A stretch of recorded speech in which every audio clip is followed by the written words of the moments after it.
चलिए तो स्टार्ट करते हैं। लास्ट क्लास में मैंने एक क्वेश्चन दिया था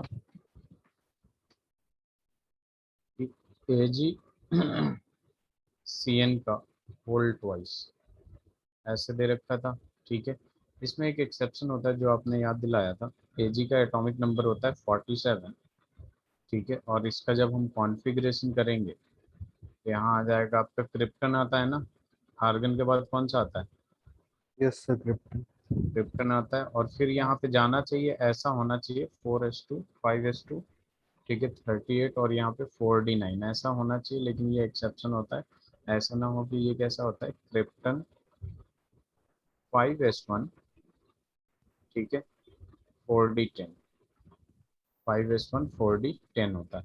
लेकिन हम यहाँ पे जब कॉन्फ़िगरेशन निकालेंगे तो यहाँ क्या होगा, AG+2 होगा। ठीक है, अब AG+2 का जब कॉन्फ़िगरेशन करते हैं हम लोग तो यहाँ पे क्या आता है, क्रिप्टन। ठीक है, क्रिप्टन, और फिर आ जाएगा आपके पास 5s0 3d9 आ जाएगा। ओके, 3d9 आ जाएगा। ठीक है, अब यस। देखिए यहाँ पे क्या होगा अपने पास कि जब हम इसका ये लिखते हैं हम लोग, ठीक है, कि AG+2, यहाँ पे क्या हो जाएगा, AG+2 को मैंने लिख दिया 3d9, यहाँ 5s0। ठीक है, तो यहाँ पे 5p भी होगा और 5d भी होगा, और चूंकि यहाँ पे दो ही लिगेंड है, दो ही कोऑर्डिनेशन नंबर है, तो ज़्यादा हमें बनाने की जरूरत नहीं। अब 3d9 का जब हमने फिलअप किया 1 2 3 4, तो इसमें कैसे होगा, सबसे पहले सिंगल ही फिल्ड करेंगे, 3 4 5 6 7 8 9 ऐसे होगा। 5s0 वाला ऐसे ही रहेगा, और 5p वाला ये पूरा का पूरा खाली रहेगा। ठीक है, ऐसे ही होगा ना अभिनव? सर। हाँ, अब देखिए एक्चुअल में यहाँ पे हुआ क्या था। ठीक है, तो इस हिसाब से सी एन एक बार इसमें जाएगा और सी एन एक बार इसमें जाएगा, तो यहाँ पे जो आएगा कॉन्फ़िगरेशन एस पी आएगा, और अकॉर्डिंग टू दिस फॉर्मूला, ठीक है, ये दिख रहा है कि एक अनपेयर्ड इलेक्ट्रॉन है, जिसकी वजह से ये क्या होगा, पैरामैग्नेटिक होगा। ठीक है, अभी सुनते जाइए आप, ये क्या होगा, पैरामैग्नेटिक होगा, और mu is equal to something आ जाएगा √n × n+2। ठीक है, एक्चुअल में जो ये फॉर्मूला एग्जिस्ट करता है, ठीक है, इसमें इस टाइप से होता है, AgCN का होल ट्वाइस। ठीक है, और यहाँ पे क्या लगा रहता है, Na लगा रहता है। NaAgCN का होल ट्वाइस, मतलब यहाँ पे आ जाता है आपका माइनस आ जाता है, अगर हम इससे हटा देंगे तो माइनस आ जाएगा। क्लियर है?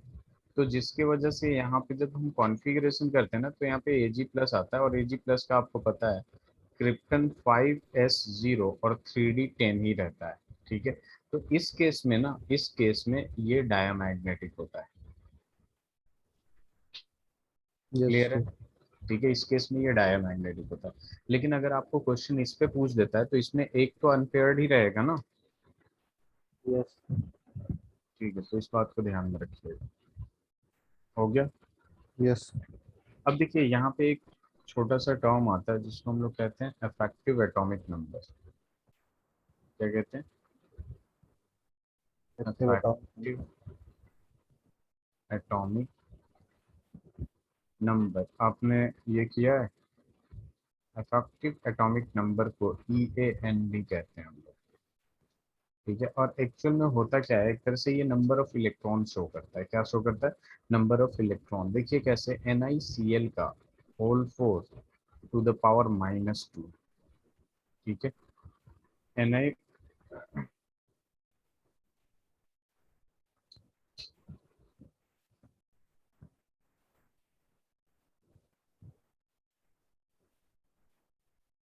NiCl का होल 4 ⁻²है। अब यहाँ पे अगर हम देखते हैं कि NiCl4 का क्या सीन है, तो देखिए यहाँ पे कॉन्फिग मतलब इसका ऑक्सीडेशन स्टेट निकालेंगे तो X-4 = -2। ठीक है, तो X इज इक्वल टू क्या हो जाएगा, +2 होगा कि नहीं? Yes sir. होगा कि नहीं? मतलब दो इलेक्ट्रॉन लूज कर चुका है। Yes sir. ठीक है, अब मतलब मैंने बोला इसमें नंबर ऑफ इलेक्ट्रॉन निकालना है, तो एक्चुअल में यहाँ पे क्या होगा कि इसका एटॉमिक नंबर होता है 28। दो लूज कर चुका है तो -2 लिख देंगे। ठीक है, और जितना बॉन्ड बनाएगा, कोऑर्डिनेट बॉन्ड, एक बॉन्ड में दो इलेक्ट्रॉन होता है, तो यहाँ पे Yes. 2 number of coordinate bond, coordination number कितना है, 4 होगा क्योंकि सारे के सारे यूनिडेंटेट है। तो यहाँ पे क्या हो जाएगा 26 + 8 विच इज इक्वल टू 34 हो जाएगा कि नहीं। तो यहाँ पे बेसिकली EAN जो होता है इफेक्टिव एटॉमिक नंबर, वो इस कंपाउंड के लिए क्या होगा 34 हो जाएगा। ठीक है, इसका फॉर्मूला भी होता है। ठीक है, फॉर्मूला क्या होगा, Z minus oxidation state, Z minus oxidation state और प्लस में आ जाता है 2 × कोऑर्डिनेशन नंबर। क्लियर है, this is the formula for EAN effective atomic number. Sir ये हम सेंट्रल मेटल आटम का ही देखते हैं। जी जी, ओके सर। लिख दिया आपने। 1 मिनट सर।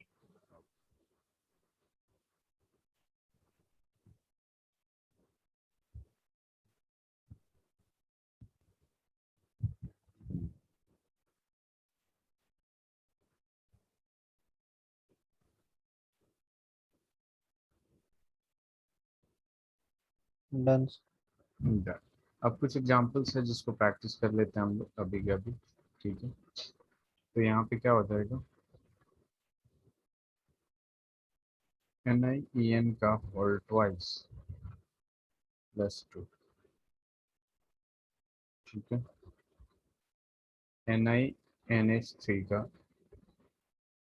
होल 6 +2। PtEN का होल ट्वाइस Cl2। इसका एटॉमिक नंबर 78 होता है, बाकी आपको पता है।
हो गया।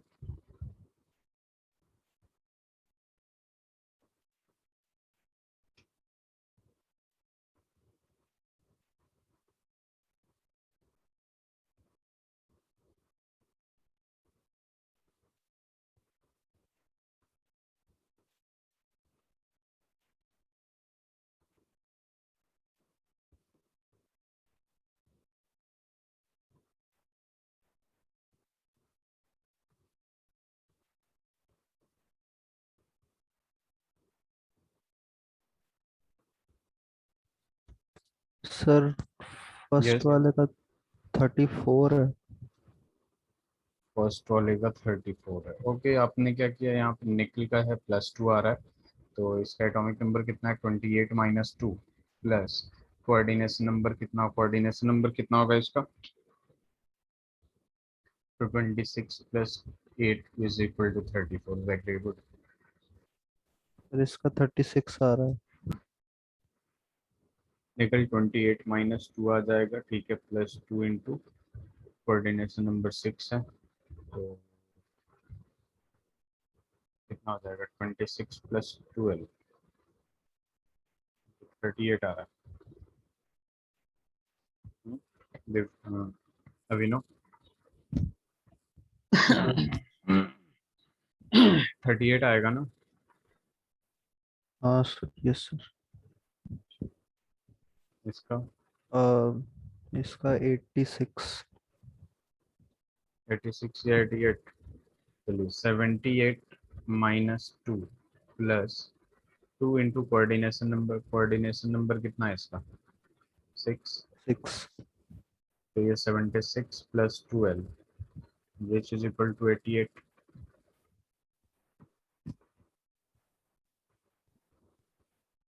ओके, मैंने 4 कर दिया उधर, 78 - 4। ठीक है, एक और फ्लैट प्रैक्टिस कर लीजिए। CtNH3 का होल 6 Cl4।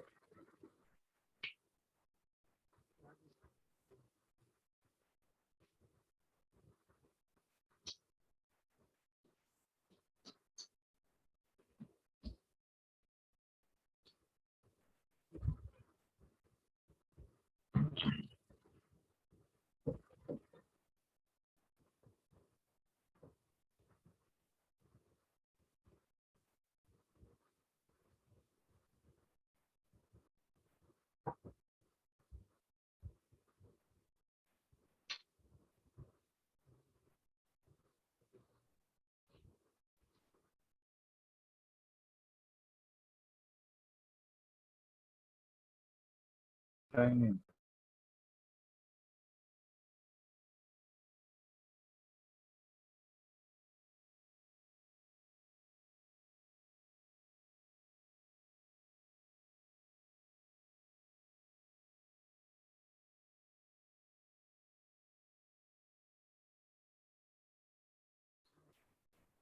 हो गया।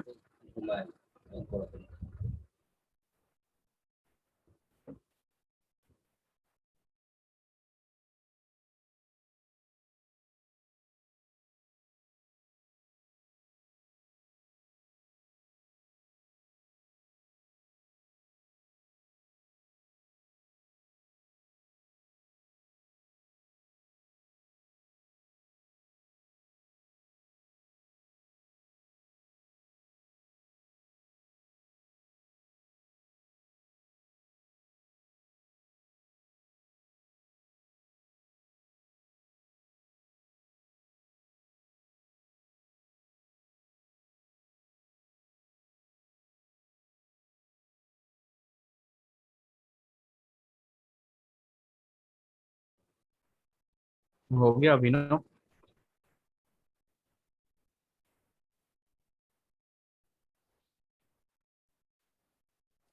सर यहाँ कोऑर्डिनेशन नंबर 6 ही होगा ना?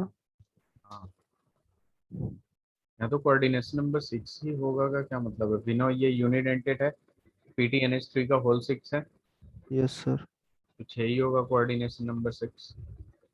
हाँ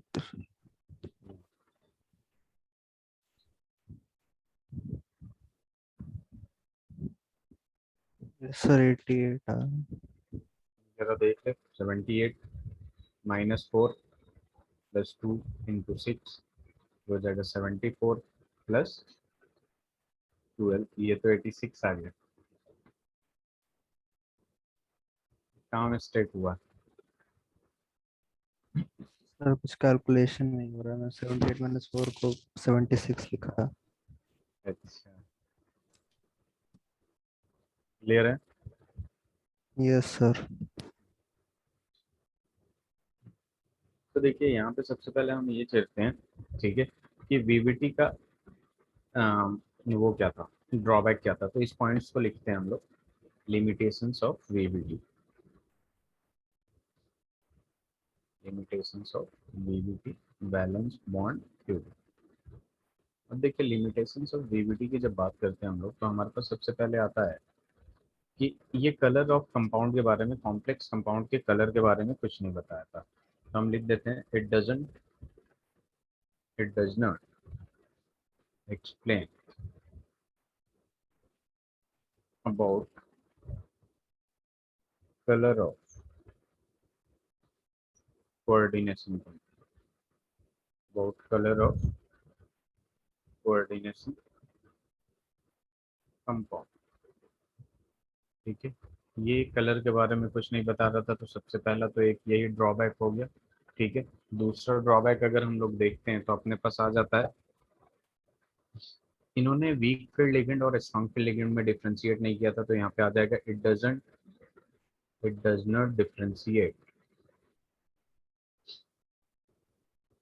ठीक है, between week field ligand, week ligand and strong ligand, ठीक है। थर्ड वाला ड्रॉबैक लिख लेंगे, दो ड्रॉबैक काफी, दो ड्रॉबैक, मेन ड्रॉबैक, एक कलर ऑफ कंपाउंड और एक क्या हो जाएगा weak field ligand and strong field ligand, और स्टेबिलिटी के बारे में भी ये कुछ नहीं बता पाए।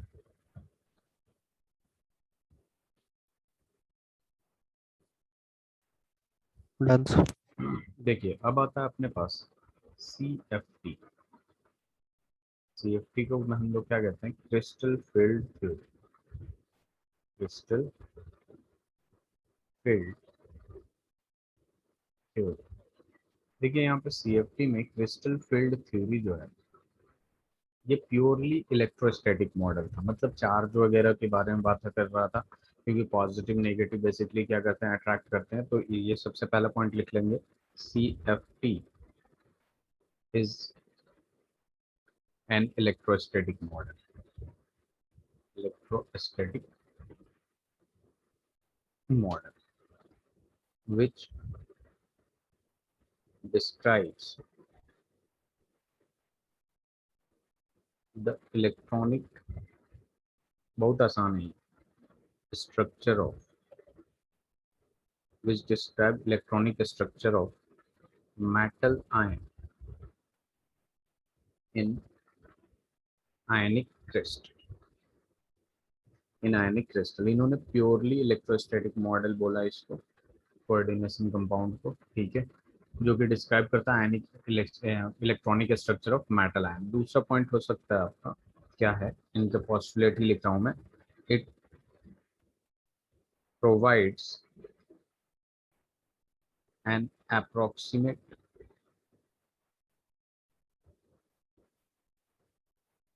distribution of electrostatic energy. It provides an approximate distribution of electronic energy basically, क्योंकि इलेक्ट्रॉन की बात करें, इलेक्ट्रोस्टैटिक में electronic energy levels that determine the UV and ultraviolet and visible spectra, UV and ultraviolet and visible spectra, but not the bonding। ये एक drawback था एक तरह से कह सकते हैं हम लोग, ठीक है। अपने पास क्या है कि इन्होंने सीएफटी में क्या होता है आपका, क्रिस्टल फील्ड थ्योरी में ये एक इलेक्ट्रोस्टैटिक मॉडल था, ठीक है, जो कि इलेक्ट्रॉनिक स्ट्रक्चर देता था आपका मेटल आयन का, ठीक है। और फिर ये सीएफटी के थ्रू हम लोग approximate distribution of electronic energy levels decide करते हैं, ठीक है, जो कि डिटरमाइन करता है एनर्जी के हिसाब से हमारे पास अल्ट्रावायलेट और विजिबल स्पेक्ट्रा, ठीक है। और बॉन्डिंग के बारे में इन्होंने अभी कुछ नहीं बोला, ठीक है। डन। देखिए यहाँ पे जो डी ऑर्बिटल है ना बेसिकली, तो यहाँ पे अगर डी ऑर्बिटल है, ठीक है, तो डी ऑर्बिटल में आपको पता होना चाहिए कि 5 बॉक्स होते हैं, ठीक है। और ये 5 बॉक्स जो होते हैं, यहाँ पे सबसे पहला आ जाता है डी एक्स वाई, फिर आ जाता है आपके पास डी वाई जेड, और फिर आ जाता है डी एक्स जेड, और फिर आ जाता है आपके पास D x square minus Y square, और एक आ जाता है डी जेड स्क्वायर, ठीक है। इन सब का एनर्जी क्या होता है, सेम होता है, जिसकी वजह से हम लोग कहते हैं डीजेनरेट ऑर्बिटल्स। क्या कहते हैं, डीजेनरेट ऑर्बिटल्स कहते हैं, ठीक है। इन सब का एनर्जी क्या होता है, डीजेनरेट ऑर्बिटल्स का मतलब क्या हो जाता है, सेम एनर्जी, ठीक है। बेसिकली यहाँ पे जो सी एफ टी है, क्रिस्टल फील्ड थ्योरी, यहाँ पे आता है क्रिस्टल फील्ड स्प्लिटिंग, ठीक है, सी एफ एस, ठीक है। तो बेसिकली ये जो डी ऑर्बिटल होता है वो स्प्लिट होता है दो पार्ट में, जिसको हम कहते हैं ईजी और टी टू जी। क्या कहते हैं, ईजी और टी टू जी। और इसको हम सीखने के बाद जो ऑर्बिटल का स्प्लिटिंग होता है टेट्राहेड्रल में, उसको भी पढ़ेंगे हम लोग, और ऑक्टाहेड्रल में कैसे स्प्लिट होता है उसे भी पढ़ेंगे, ठीक है। तो ये डीजेनरेट ऑर्बिटल्स का मतलब आप समझ लीजिए पहले कि डीजेनरेट ऑर्बिटल का मतलब क्या हो जाता है, सेम एनर्जी होता है, ठीक है। तो इसी के बारे में हम कुछ पॉइंट्स लिखेंगे जिसको ध्यान में रखना होगा, ठीक है। तो देखिए यहाँ पे अपने पास मैंने जो बोला है वही लिखेंगे, इन फ्री स्टेट यानी जब आइसोलेटेड हो, इन फ्री स्टेट और isolated state, all D orbitals, all D orbitals का मतलब क्या हो गया आपके पास, डी एक्स वाई हो गया, डी वाई जेड हो गया, डी एक्स जेड हो गया, d x square minus Y square हो गया। आपने इसका स्ट्रक्चर देखा होगा तो देखा होगा डी जेड स्क्वायर, सारे के सारे क्या होते हैं, have same energy, have same energy, are called degenerate orbitals, are called degenerated या डीजेनरेट ऑर्बिटल्स। ठीक है, क्लियर है।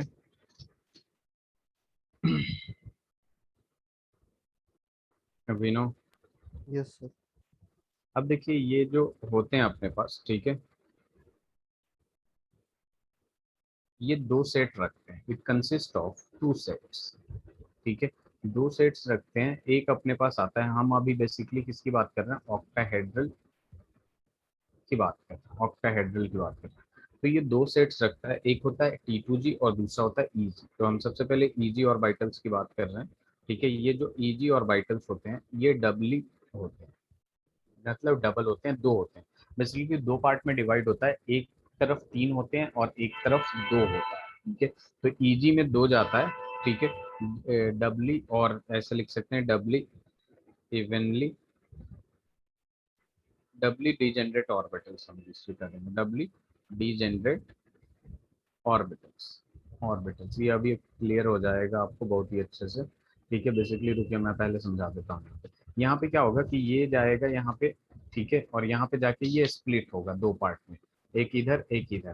तो यहाँ पे जो जाएगा तो दो जाएगा तो इसको डबली कहेंगे, और ये दोनों सेम लेवल पे है तो ये सेम एनर्जी का है। तो ट्रिपली आता है, तीन यहाँ आ जाता है। यहाँ पे जो तीन आता है वो आता है D x Y, D Y Z और डी एक्स जेड एक्स। ठीक है, किसकी बात कर रहा हूँ, ऑक्टाहेड्रल की बात कर रहा हूँ, किसकी बात कर रहा हूँ यहाँ पे, ऑक्टाहेड्रल की। ठीक है, और यहाँ पे जो जाता है उसको हम लोग क्या कहते हैं, d x square minus Y square और डी जेड स्क्वायर। ठीक है, और जो डबली होता है उसको हम लोग क्या कहते हैं, ईजी ऑर्बिटल्स कहते हैं, और जो ट्रिपली होता है उसको क्या कहते हैं यहाँ पे, ऑक्टाहेड्रल के लिए T2G ऑर्बिटल्स कहते हैं। क्लियर है अभिनव। हाँ सर, ये ऑक्टाहेड्रल में होता है। ऑक्टाहेड्रल में, एक्चुअल में टेट्राहेड्रल में उल्टा हो जाता है। ठीक है, ओके। हाँ, ठीक है, और नाम भी थोड़ा अलग हो जाता है। तो इजी ऑर्बिटल्स को मैंने क्या बताया, इजी ऑर्बिटल्स का मतलब होता है डबली डीजेनरेट ऑर्बिटल्स। ठीक है, डबली डीजेनरेट ऑर्बिटल्स होता है। और इसमें कौन कौन से होते हैं, तो दीज आर, अभी अभी आपने देखा कौन कौन से होते हैं, d x square minus Y square and d Z square. तो हम लिख सकते हैं these are D x square minus Y square and d Z square. ठीक है, orbitals as they lie along along the axis। ठीक है, along, as they lie along axis। ठीक है, देखिए एक्चुअल में होता क्या है along axis होता है। ठीक है, इस वजह से इसका नाम इजी ऑर्बिटल होता है। मैं अभी सारा डायग्राम बना के आपको क्लियर करता हूँ। पहले मैं इजी के बारे में लिख दिया, अब मैं T2G के बारे में लिख रहा हूँ। ठीक है, देखिए T2G ऑर्बिटल्स को हम लोग क्या कहते हैं, ट्रिपली कहते हैं। ठीक है, क्या कहते हैं, ट्रिपली डीजेनरेट ऑर्बिटल्स। और इसको ये भी बोलते हैं non axial orbital, non axial orbital, और उसको क्या कहते हैं, एक्सियल ऑर्बिटल कहते हैं। इसका जो दूसरा नाम है उसको क्या कह देंगे, एक्सियल ऑर्बिटल भी कहते हैं। ध्यान दीजिएगा, बहुत आसान। देखिए यहाँ पे क्या होगा, T2G ऑर्बिटल्स और नॉन एक्सियल ऑर्बिटल। ठीक है, इसमें क्या होता है, दीज आर, कौन कौन से होते हैं आपके, d x Y, D Y Z, D Z x. ठीक है, ये सारे के सारे इसमें होते हैं। और ये कहाँ होता है आपको बता दूं मैं, कि ये यहाँ पे ये नॉन एक्सियल होते हैं, वो एक्सिस पे होता है, ये एक्सिस पे नहीं होता। एक्चुअल में होता ये है कि जब हम डी एक्स वाई का, अच्छा ये बताइए डी ऑर्बिटल का जो शेप होता है वो कैसा होता है, double dumbbell. Double dumbbell, as they lie between axis, axis के बीचों बीच लगता है। जैसे डी एक्स वाई का अगर मैं डायग्राम बनवाऊं, आपको मैंने बनवाया है क्या, नो सर। ओके। तो देखिए डी एक्स वाई में क्या होता है, अगर मैं इसको एक्स लेता हूँ और इसको वाई लेता हूँ तो ये डी एक्स वाई देखिए क्या होगा, ऐसे हो जाएगा, सॉरी सॉरी सॉरी, ये क्या हो जाएगा, डी एक्स वाई ऐसे होगा, ये बिटवीन द एक्सिस आता है। अगर डी वाई जेड का अगर मैं बनाऊं, डी वाई जेड का, तो ये देखिए कैसा बनेगा। इसको वाई ले लिया मैंने, इसको जेड ले लिया मैंने, तो ये ऐसे बन जाएगा। डी एक्स जेड का अगर हमें बनाना है, डी एक्स जेड का, तो ये देखिए कैसे बनेगा। डी एक्स जेड का हमें बनाना है, तो ये देखिए कैसे बनेगा। ठीक है,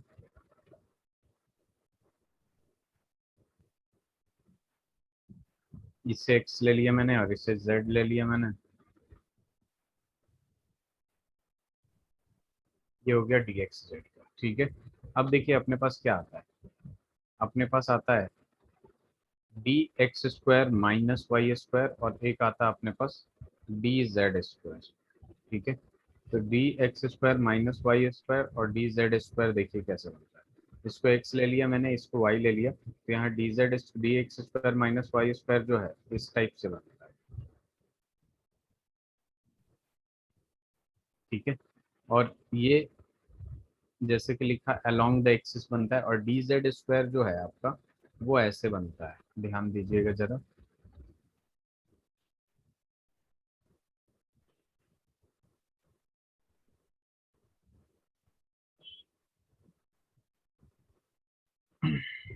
क्लियर है? Yes sir. एक मिनट इसे ड्रॉ कर लीजिए।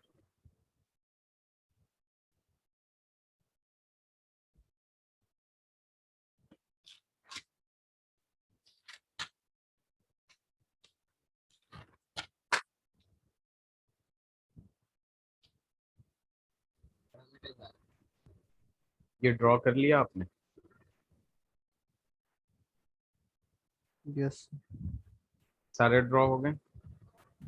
Yes sir. अब देखिए यहाँ पे अपने पास क्या है, यहाँ पे मैं दोबारा जा रहा हूँ, ये ऑक्टाहेड्रल के लिए बेसिकली बात करेंगे। यहाँ पे होता क्या है कि स्टार्टिंग में ये डीजेनरेट ऑर्बिटल्स होता है, यानी सेम एनर्जी का ऑर्बिटल्स होता है। ठीक है, ये फिर स्प्लिट होता है। ठीक है, स्प्लिट होता है तो ऑक्टाहेड्रल में T2G होता है एक, और एक ईजी होता है। ठीक है, ईजी में जो होता है बेसिकली आपका जो अलोंग द एक्सिस होता है वो ईजी वाले कहते हैं, d x square minus Y square D Z square. इसका पूरा भी डायग्राम बनाऊंगा मैं, ठीक है, स्प्लिटिंग करते हुए। और T2G जो होता है वो इन बिटवीन एक्सिस होता है, D x Y D Y Z और डी जेड एक्स। ठीक है, तो यहाँ पे क्या होता है, फ्री स्टेट में isolated d orbitals same energy के होते हैं, जिनको हम क्या कहते हैं, डीजेनरेट ऑर्बिटल्स कहते हैं। इनके पास दो सेट्स होता है, किसके लिए, ऑक्टाहेड्रल के लिए भी और टेट्राहेड्रल के लिए बेसिकली। और यहाँ मैं ऑक्टाहेड्रल के लिए स्पेशली बात कर रहा हूँ। ठीक है, तो इजी ऑर्बिटल्स जो होता है जिसको हम लोग डबली डीजेनरेट ऑर्बिटल्स कहते हैं या एक्सियल ऑर्बिटल्स कहते हैं। ठीक है, तो ये जो होते हैं दो टाइप्स होते हैं, these are D x square minus Y square D Z square, दोनों का ही डायग्राम बना दिया मैंने। Orbitals as they lie along x axis, ठीक है, इसलिए इजी ऑर्बिटल्स कहते हैं। और T2G जो होते हैं ट्रिपली डिजेनरेट और नॉन एक्सियल होते हैं। ठीक है, नॉन एक्सियल ऑर्बिटल होते हैं, these are D x square D x Y D Y Z D Z X होता है, as they lie between axis, ये बिटवीन एक्सिस में होते हैं। ठीक है, तो ये हो जाए D x Y D Y Z और D x Z, D x square minus Y square और डी जेड स्क्वायर। क्लियर है? यस। चलिए, अब देखिए मैं इसको स्प्लिट करूंगा। ठीक है, अभी लिखवाने से पहले मैं सबसे पहले इसको स्प्लिट करता हूँ। एक्चुअल में होता क्या है, जैसे डीजेनरेट ऑर्बिटल्स है यहाँ पे। ठीक है, यहाँ पे अपने पास क्या क्या है, ये अगर पांच मैंने खींच दिया तो आपको पता होना चाहिए कि क्या क्या है, D x Y D Y Z D x Z D x square minus Y square D Z square. ठीक है, तो ये यहाँ पहुंचा। ठीक है, अब यहाँ से क्या होगा, इसका स्प्लिटिंग होगा।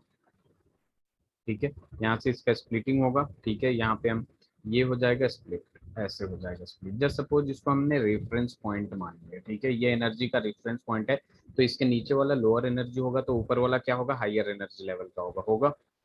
Yes sir. अब हायर एनर्जी लेवल का ये जो है ईजी जो होता है इसमें, ये हायर एनर्जी लेवल का होता है, और मैंने बताया ये डबली है। ठीक है, ईजी को डबली कहते हैं, यानी ये हो जाएगा d x square minus Y square और ये हो जाएगा डी जेड स्क्वायर। और यहाँ पे जब बात करते हैं तो ये ट्रिपली होता है। ठीक है, ये ट्रिपली होता है। ठीक है, और ये क्या हो जाता है, D x Y D Y Z और D x Z D x Z होता है। ठीक है, तो D x square minus Y square D Z square होता है, इस बात को ध्यान में रखिएगा। अब देखिए इसमें एनर्जी डिफरेंस लिखता हूँ मैं, यहाँ से यहाँ तक का जो एनर्जी होता है बेसिकली ठीक है, ये 0.5 डेल्टा नॉट होता है। ठीक है, इससे पहले बनाइए आप भी साथ साथ में। 2/5, 3/5, ये पढ़ा था आपने? नो सर, शायद 11th में था, एक चैप्टर में वीबीटी के बाद कुछ ऐसे था। एमओटी। यस सर, एमओटी तो।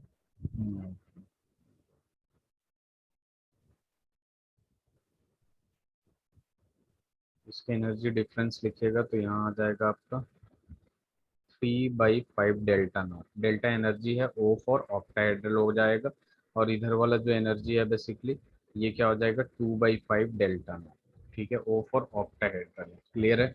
और इसको बेरी सेंटर कहते हैं। ठीक है, इसको क्या कह देंगे हम लोग, berry centre.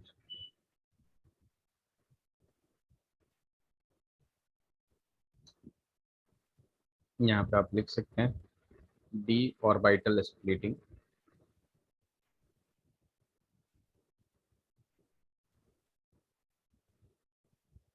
In an octahedral crystal field.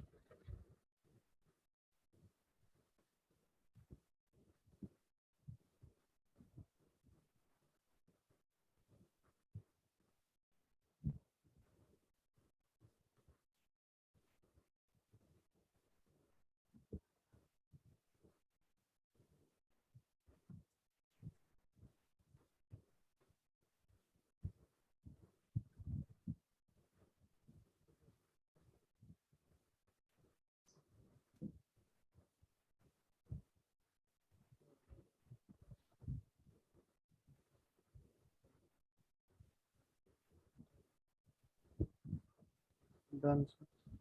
Done. Yes.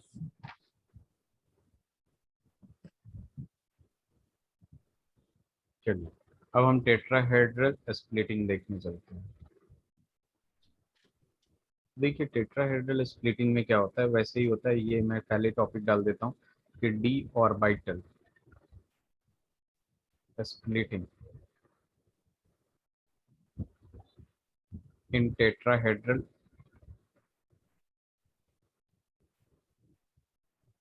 Crystal field.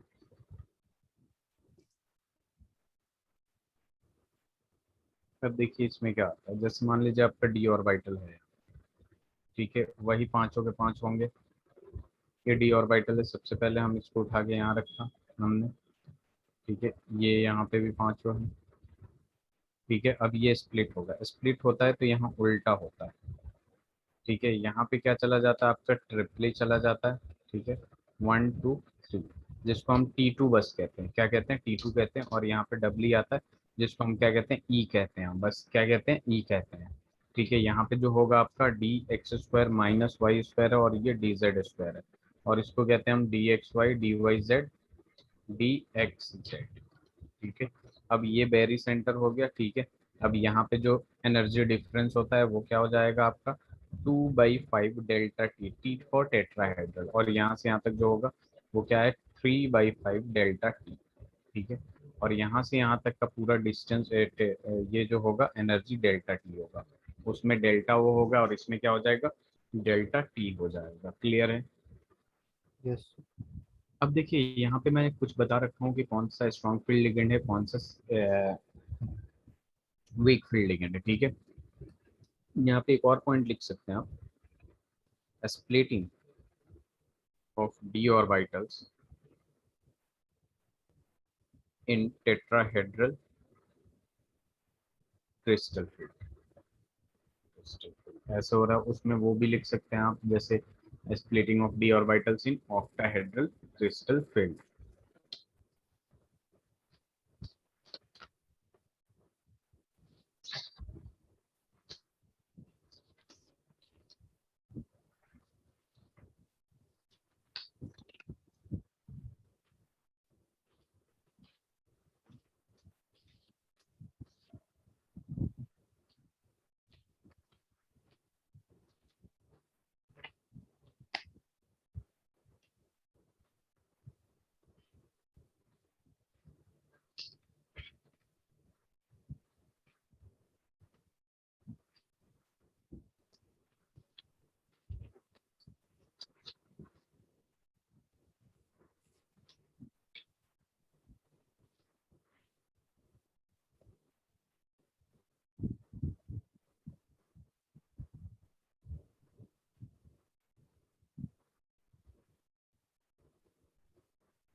Sir यहाँ बस T2 और E लिखेंगे जी सर, जैसे उसमें हाँ, T2। T2 और E, ओके सर। T2 और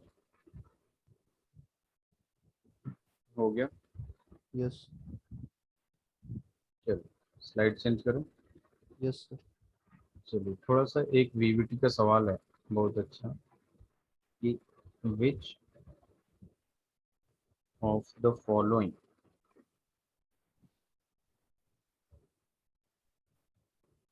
is an inner orbital complex as well as diamagnetic behavior. Diamagnetic behavior. Sir inner orbital D2sp3 वाला होता था। हाँ एग्जैक्टली, ZnNH3 का होल 6 और +2। ठीक है, बी जो है अपने पास CrNH3 का होल 6 +3। सी जो है आपका CuNH3 का whole 6 +3 and D is NiNH3 का होल 6। सर तो इसमें सबके ड्रॉ करके चेक करने पड़ेंगे। हाँ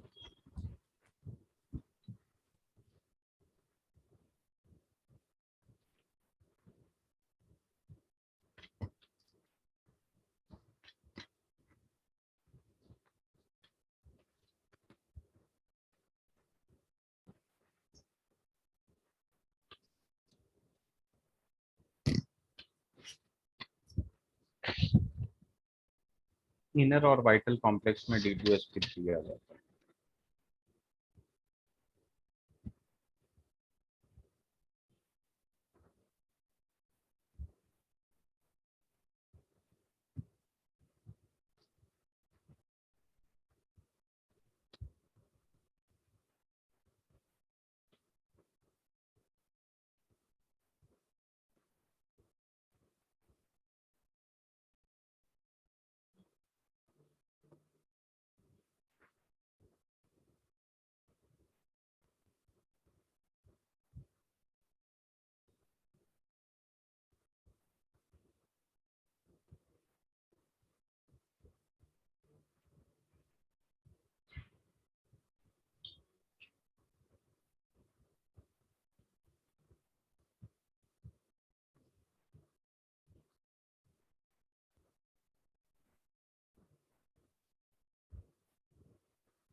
हो जाएगा।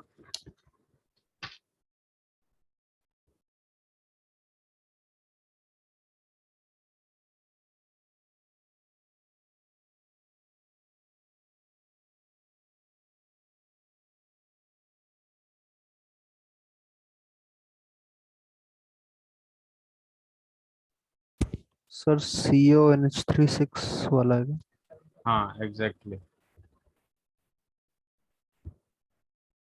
ठीक है, बाकी आप चेक कर लीजिएगा, इधर उधर होगा थोड़ा सा, कोई अगर इनर होगा तो उसमें पैरामैग्नेटिक होगा, कोई आउटर होगा तो उसमें कुछ और प्रॉब्लम्स होंगे। ठीक है, यस सर। चलिए एक और सवाल है बहुत अच्छा, इसी से रिलेटेड है आपका CFT से। ठीक है, तो इसमें ये पूछता है आपका, हाँ ये रहा क्वेश्चन जो है, आपको बोल रहा है what is the correct electronic configuration the correct electronic configuration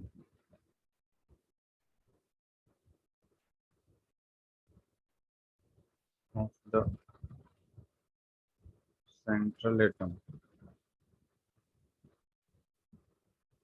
in K4 FeCN, the whole 6, based on crystal field theory. मैं आपको ऑप्शन भी दे देता हूँ. पहला ऑप्शन है अपने पास,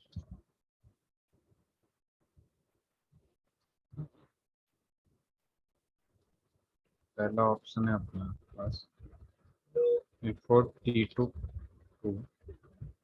बी जो है अपने पास T2G4 T2G, सी ऑप्शन है T2G6 EG, डी ऑप्शन है E3 E2.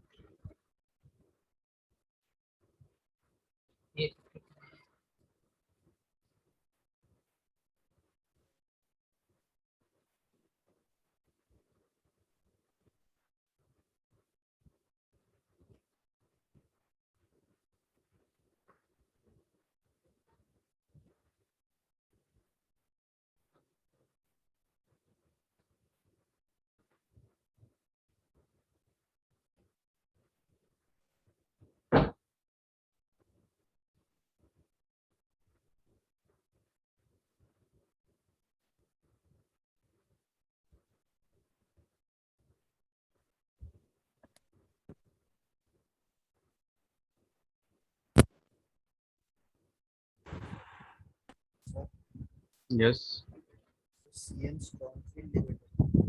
आपकी आवाज मतलब साफ नहीं आ रही है.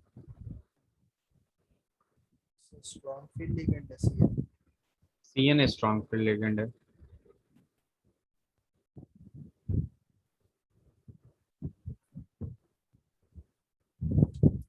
लेकिन उससे हमें इसका कॉन्फ़िगरेशन करना है ना. CN दे रखते हैं ना. हाँ, CN तो स्ट्रॉन्ग फील्ड लिगेंड है.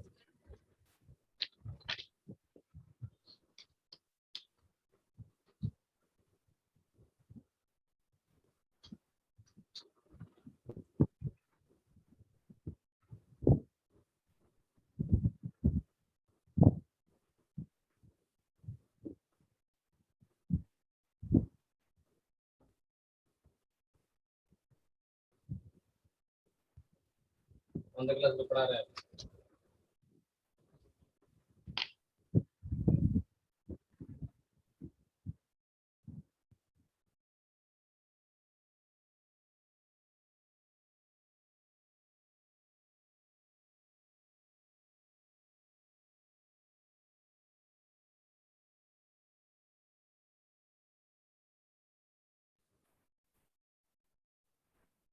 हो गया.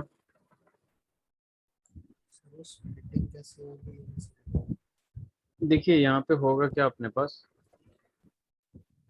FeCN का होल 6 है, ठीक है, और यहाँ पे क्या है K4 है. Fe का कितना आएगा, +2 आ जाएगा. आएगा ना अभिनव? Yes sir. ये क्या है, ऑक्टाहेड्रल है. ऑक्टाहेड्रल कॉम्प्लेक्स होगा क्योंकि कोऑर्डिनेशन नंबर 6 है. तो यहाँ पे सबसे पहले इसका हम Fe+2 का कॉन्फ़िगरेशन करते हैं. तो यहाँ पे क्या आ जाएगा, आर्गन 4s0 और 3d6 होगा. होगा ना. Yes sir. अब देखिए हमें पता है कि यहाँ पे 4s0 3d6 होगा, ठीक है. तो ये रहा 3d6 और 4s0. तो ये इलेक्ट्रॉन स्टार्टिंग में होंगे कैसे, 1 2 3 4 5 6, ठीक है. और चूंकि ये CN जो है स्ट्रॉन्ग लिगेंड है, जिसकी वजह से ये क्या कर लेगा, पूरा का पूरा कर लेगा पेयर अप कर लेगा ना. इसमें आ जाएगा, इसमें आ जाएगा, इसमें आ जाएगा कि नहीं अभिनव? Yes sir. अब देखिए यहाँ पे हो क्या रहा है कि जब ऑक्टाहेड्रल कॉम्प्लेक्स में इलेक्ट्रॉन किस में फिल होगा, द लोअर वन और द अपर वन, किस में इलेक्ट्रॉन पहले जाएगा,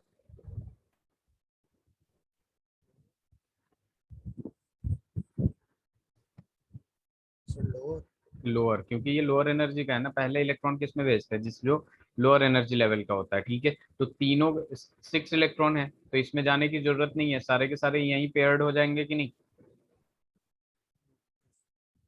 तो ये T2G था, तो यहाँ पे क्या आ जाएगा, T2G 6, और EG में कितना जाएगा, 0 जाएगा कि नहीं।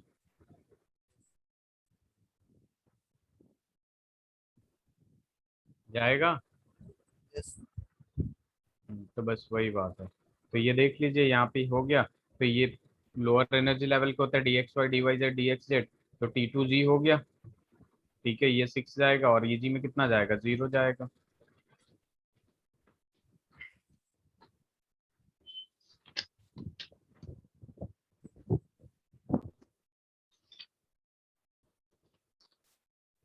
क्लियर है।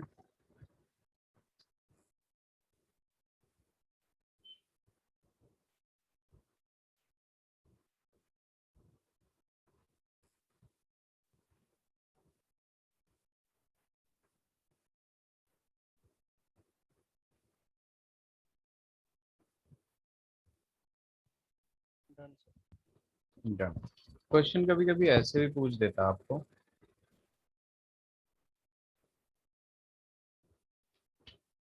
हमें डिफरेंट टाइप्स ऑफ क्वेश्चन ही अब इस चैप्टर में करना है, ठीक है। क्वेश्चन ऐसे पूछ सकता है, अ मैग्नेटिक मूवमेंट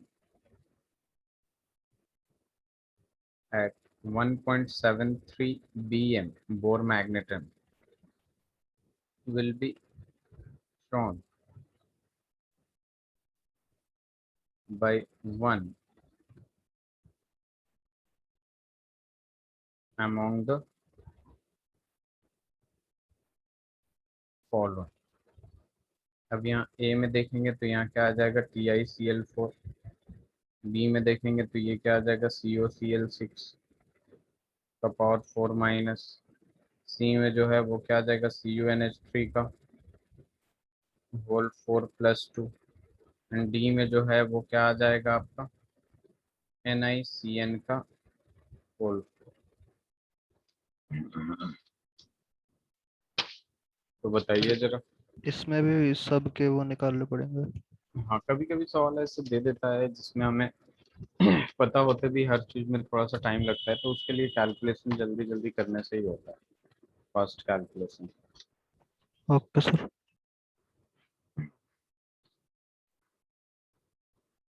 इसमें थोड़ा सा दिमाग लगा सकते हैं कि मैग्नेटिक मोमेंट है 1.373, ठीक है। मैग्नेटिक मोमेंट का फॉर्मूला क्या होता है, n/2 होता है कि नहीं। Yes sir. और ये जो वैल्यू है 1.73, ये किसका है, रूट 3 थ्री का। होता है। यानी यस। ऐसा कोई होगा जिसका नंबर ऑफ अनपेयर्ड इलेक्ट्रॉन 1 होगा, यही होगा ना, तभी तो पॉसिबल है। Yes sir. अगर इससे ऊपर नीचे होगा तो वो पूरा का वैल्यू चेंज हो जाएगा। तो इससे देख लीजिए।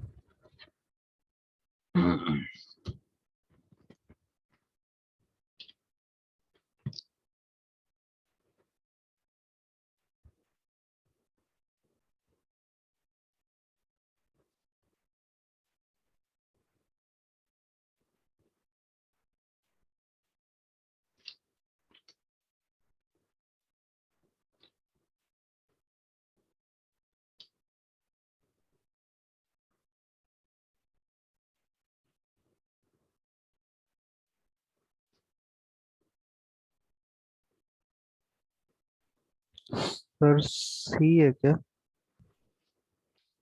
हाँ, सी हो जाएगा, वेरी गुड, सी हो जाएगा। अब देखिए यहाँ पे सी हो जाएगा। अब देखिए एक बात हमेशा ध्यान में रखिएगा कि जो ऑक्टाहेड्रल होते हैं, ठीक है, यानी कोऑर्डिनेशन नंबर इक्वल्स टू 6, ये दो टाइप के होते हैं। एक होता है आपका इनर ऑर्बिटल कॉम्प्लेक्स,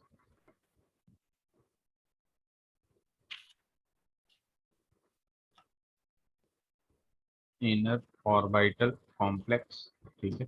और एक होता है आपका outer orbital complex. Outer orbital complex में sp3d2 देता है, और इसमें क्या दे देता है, ए टू एस। d2sp3 दे देता है। ये स्ट्रॉन्ग फील्ड लिगेंड के लिए होता है, और ये वीक वीक। फील्ड लिगेंड के लिए होता है, ठीक है। Yes sir. तो बेसिकली अगर मैं बोलूं कि स्पिन हाई किसका होगा और स्पिन डाउन किसका होगा, लो किसका होगा, अगर मेरा एक सवाल हो कि इनर ऑर्बिटल कॉम्प्लेक्स और आउटर ऑर्बिटल कॉम्प्लेक्स में हाई स्पिन का कौन होगा,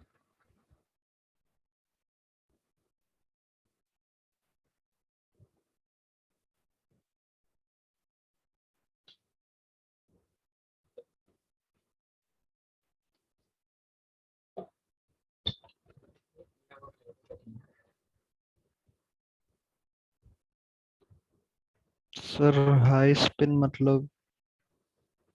मतलब पूछ रहे हैं हाई स्पिन का मतलब ये हो गया जिसमें स्पिन हाई हो, मतलब ये कि अगर पेयर्ड इलेक्ट्रॉन होते हैं, ठीक है, अब आंसर दे दीजिएगा इजीली आप, ठीक है, अगर ऐसे हैं, ठीक है, तो और एक ऐसे है, तो बेसिकली यहाँ पे क्या हो जाता है कि यहाँ पे ये एक दूसरे का इफेक्ट कैंसिल कर देगा, spin high spin up, spin yes up sir. Spin down, यानी स्पिन हाई स्पिन अप यहाँ 2 है, यहाँ पे स्पिन अप 3 है, तो हाई स्पिन का ये हुआ कि नहीं, और ये लो यस स्पिन का सर। होगा, यस सर, तो होगा ना, इनर का लो होगा। इनर का लो होगा और ये हाई होगा, तो हाई होगा। क्वेश्चन बस ये समझाना इसलिए जरूरी था क्योंकि नेक्स्ट क्वेश्चन इंक्लूडिंग वो CFT, ठीक है, इससे स्लाइड चेंज करूं, यस सर। तो देखिए सवाल कुछ ऐसा है, crystal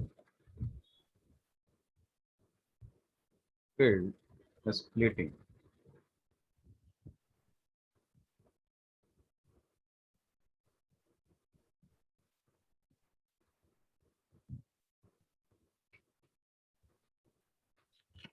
energy for high spin D4 octahedral complex is -1.2 delta naught, B जो है -0.6 डेल्टा नॉट, सी जो है आपके पास -0.8 डेल्टा नॉट एंड डी जो है डेल्टा नॉट।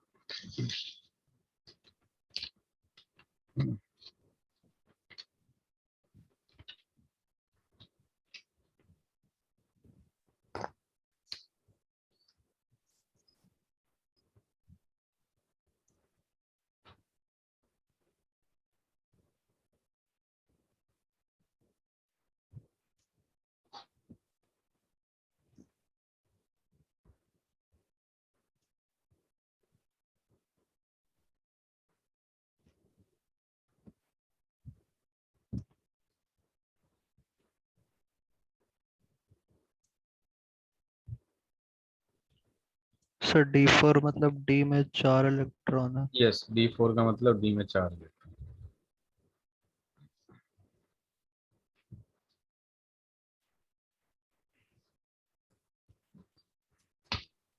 सर एक कैलकुलेट कैसे होता है सर, नहीं पता। देखिए टोटल एनर्जी जो दिया था आपको,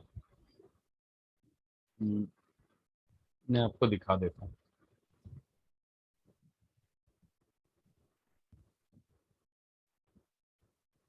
यहाँ पे कितना 3/5 डेल्टा नॉट यस सर। है कि नहीं, ये 3/5 डेल्टा नॉट किसका एनर्जी है, Eg का है, यस सर। 2/5 डेल्टा नॉट किसका एनर्जी है, T2G का है कि नहीं, यस सर। यानी अपने पास जो एनर्जी है बेसिकली 3/5 डेल्टा नॉट जो है, ये है Eg का, जिसको हम लोग लिख सकते हैं 0.6 डेल्टा नॉट, ठीक है, और यहाँ पे 2/5 डेल्टा नॉट जो है ये किसका है, T2G का है, जिसको हम लोग लिख सकते हैं 0.4 डेल्टा नॉट, लिख सकते हैं ना। Yes sir. अब देखिए D4 है ये और स्पिन हाई है, स्पिन हाई है का मतलब पेयर करेगा क्या, नो सर। नहीं पेयर करेगा, पेयर नहीं करेगा, तो सबसे पहले लोअर एनर्जी लेवल में जाएगा, तो सबसे पहले टी, इसका कॉन्फ़िगरेशन लिखना चाहूँ तो मैं ऐसे लिख सकता हूँ, यस सर। ये होगा नहीं। अब इसमें नंबर ऑफ इलेक्ट्रॉन्स कितने हैं, 3 हैं, एक का जो एनर्जी है वो कितना है, 0.4 है, 4। 0.4 है, तो यहाँ पे लिख Yes, देंगे 0.4, और प्लस में एक का एनर्जी यहाँ कितना है, 0.6 है, और इसमें इलेक्ट्रॉन कितना है टोटल, 1. 1 है। तो इसको जब हम लोग सॉल्व करेंगे तो कितना आ रहा है, 4 3 जा 12, 1.2 प्लस 0.6, ठीक है। तो यहाँ पे कितना आ रहा है आंसर,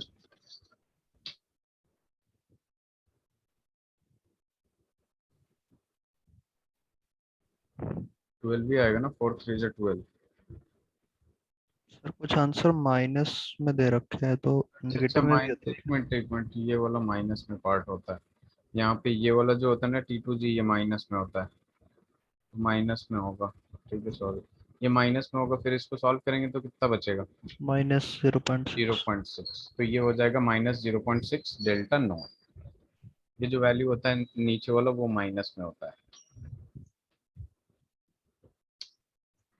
समझ में आया। यस सर, एक मिनट नोट.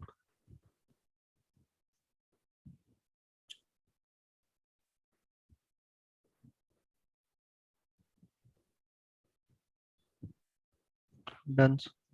हो गया, ठीक।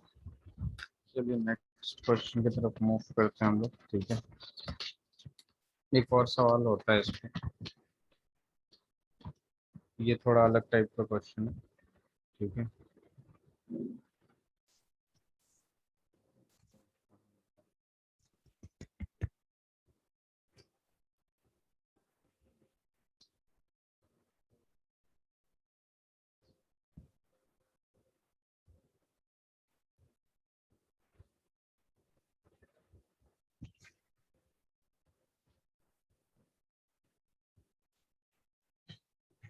यहाँ क्वेश्चन है, अरेंज द फॉलोइंग। ये क्वेश्चन के साथ जो कॉन्सेप्ट आता है ना उसको लिखते जाइएगा साथ साथ में। Arrange the following complexes in order of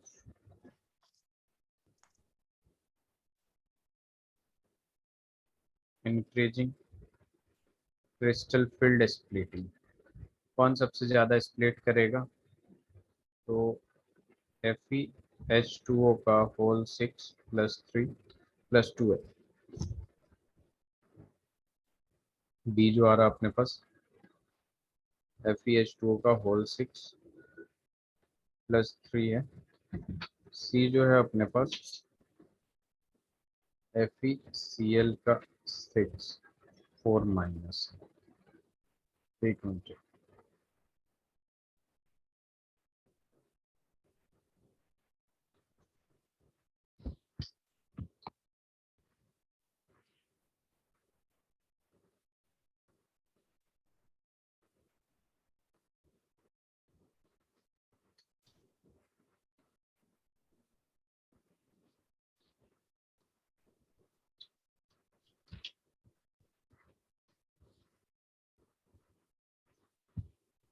हमारा क्वेश्चन है arrange the following complexes. arrange the following complexes in order of increasing CFS crystal field splitting।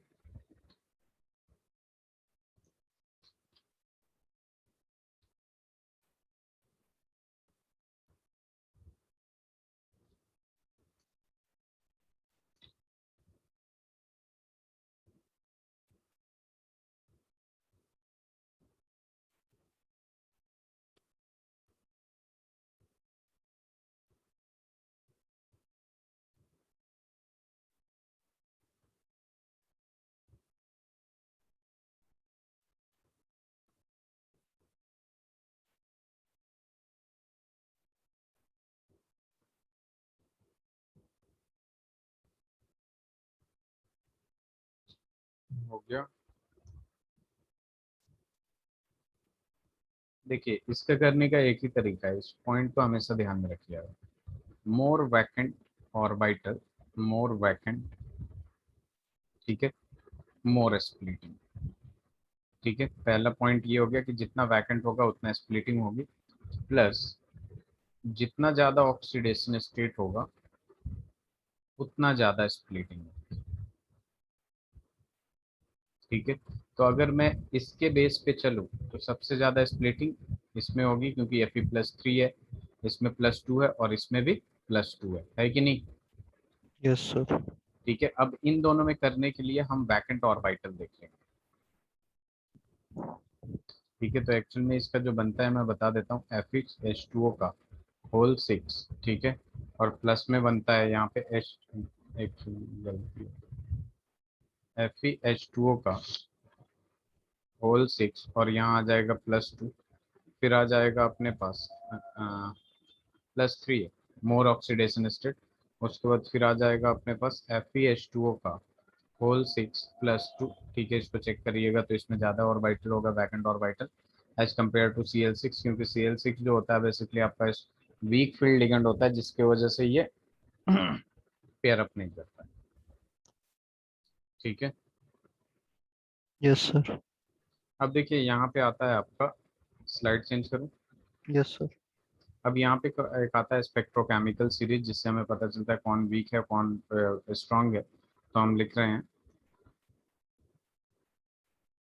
In order of increasing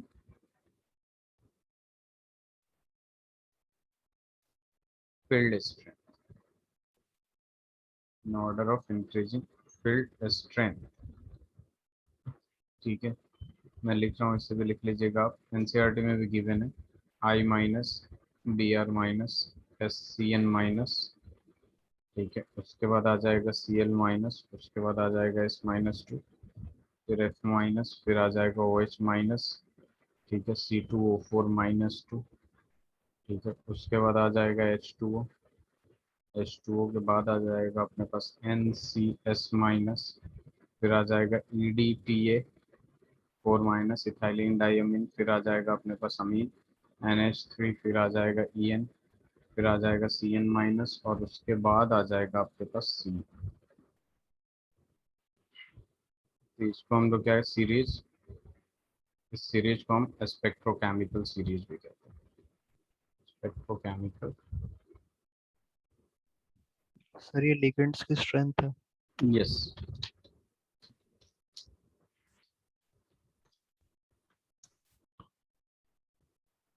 done sir. Considering, अब देखिए कुछ ligands के exception होता है, किसी के साथ वीक की तरह आता है, किसी के साथ स्ट्रॉन्ग की तरह, तो वो क्वेश्चन से सॉल्व कर लेंगे। अब देखिए यहाँ पे considering H2O as a weak ligand, considering H2O as a weak ligand, the number of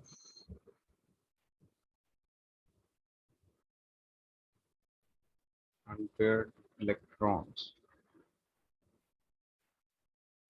in MnH2O का होल 6 +2 विल बी, ये जो है 3, बी जो है 5, सी जो है 2, और डी जो है 4।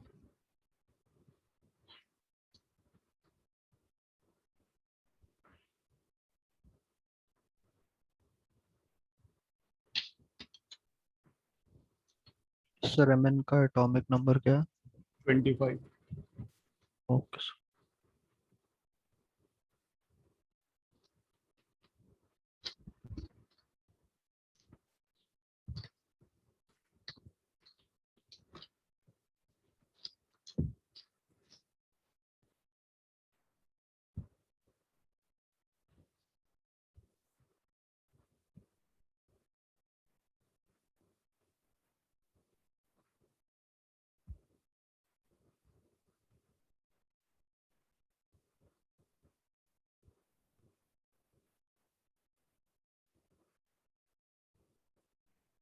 सर 5। 5, 4:3D5, ठीक है, चलिए जरा, in an octahedral structure,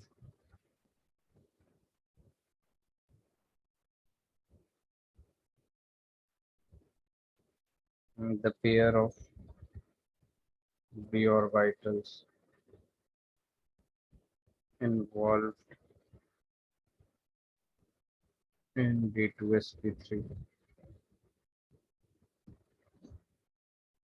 hybridization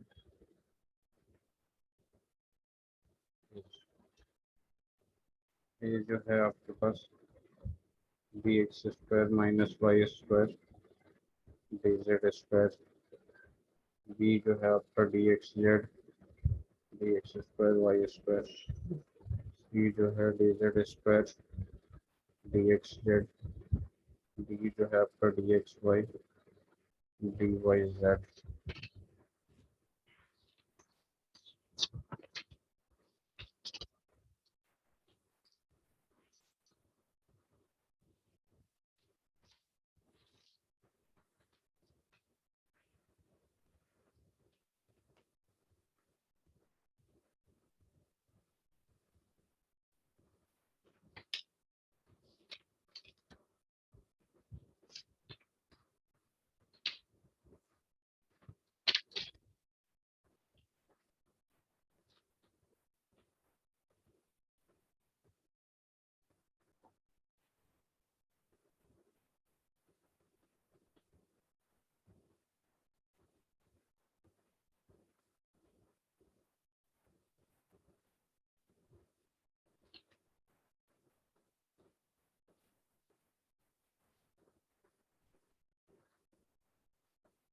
sir इसमें कुछ एक्सियल या नॉन एक्सियल का है क्या? लाइक इसमें क्या है, D2sp3 है तो D2sp3 में इनर ऑर्बिटल कॉम्प्लेक्स हो रहा है। इनर ऑर्बिटल कॉम्प्लेक्स का मतलब लो स्पिन होगा या हाई स्पिन? इनर ऑर्बिटल लो होता है। लो होता है तो लो में ये चला जाएगा।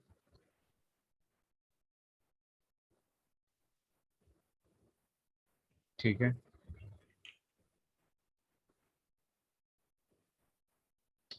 सर ऑक्टाहेड्रल में तो लो एनर्जी तो उनकी होती है, डी एक्स वाई और डी वाई हाँ जेड। एग्जैक्टली। वहाँ पे क्या होता है कि यहाँ पे वहाँ पे लो स्पिन और हाई स्पिन का भी फर्क पड़ता है, इस वजह से जो इलेक्ट्रॉन जाते हैं सबसे पहले, ठीक है, D2sp3 में, वो यहाँ जाते हैं। ठीक है, यहाँ पे लिखा है इन एन ऑक्टाहेड्रल स्ट्रक्चर। ठीक है, pair of D orbital involve in D2sp3। तो इस पे मुझे क्वेश्चन कराना ही था। यहाँ पे देखिए अपने पास क्या आ रहा है कि dx² minus y² dz²। Octahedral में आपको पता है कि स्प्लिटिंग कैसे होता है, dxy dyz और dxz, आप यही कह रहे हैं। और यहाँ पे होता है आपका dx² माइनस y² और ये हो जाएगा आपका dz²।